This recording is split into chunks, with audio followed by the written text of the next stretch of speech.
À l'heure des changements climatiques et des rapports qui s'accumulent pour parler de l'impact humain sur les émissions de CO2 notamment, ça devient difficile de s'y retrouver pour savoir comment faire sa part pour la planète. Et c'est pourquoi l'École polytechnique lance un projet qui décortique en profondeur l'empreinte CO2 de chaque plat chaud dans sa cafétéria. Pouvez-vous nous parler un peu de cette charte-là? Bien, tout simplement, à chaque plat, on calcule les kilogrammes équivalents CO2. Puis pour chacune des plages qui est là, on donne une note. Puis ça, c'est vraiment le système de notation de Polytechnique qui a lieu. Et donc, si vous entrez dans la cafétéria, au présentoir, à côté de chaque plat, vous allez voir la petite étiquette comme celle-là avec la note associée au plat.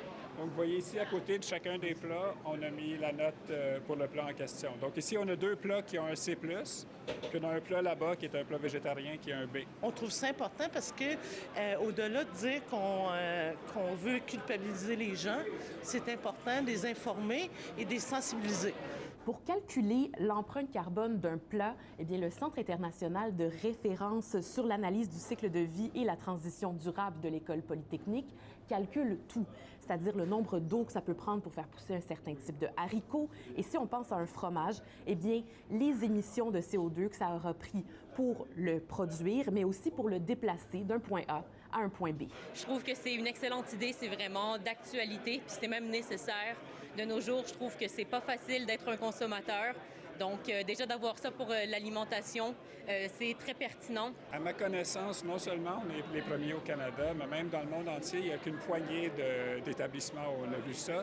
C'est quoi qui vous a le plus surpris de savoir qu'est-ce qui obtenait un A puis qu'est-ce qui obtenait un F? Par exemple, un panini au fromage et légumes a une cote plus élevée qu'une viande.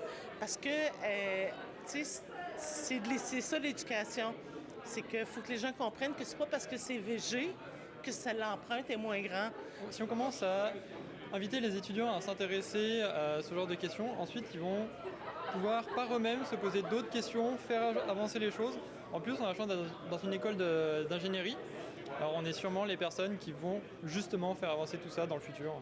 C'est encore trop tôt pour savoir si ça a un impact sur le choix des étudiants, mais ce qu'on sait, c'est que la cafétéria sert entre 300 et 400 plats chauds par jour. Votre chef doit partager ses recettes. Comment ça marche?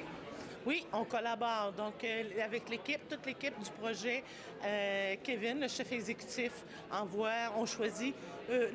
L'équipe a dit on va axer sur le jeudi. Donc, le chef a pris tous ses menus du jeudi, a envoyé ses recettes et a travaillé conjointement au niveau des quantités, du format pour être sûr que l'analyse soit faite correctement. Si tu n'as pas, comme nous, la chance d'avoir cette expertise-là à l'interne, mais ça peut devenir très cher assez rapidement.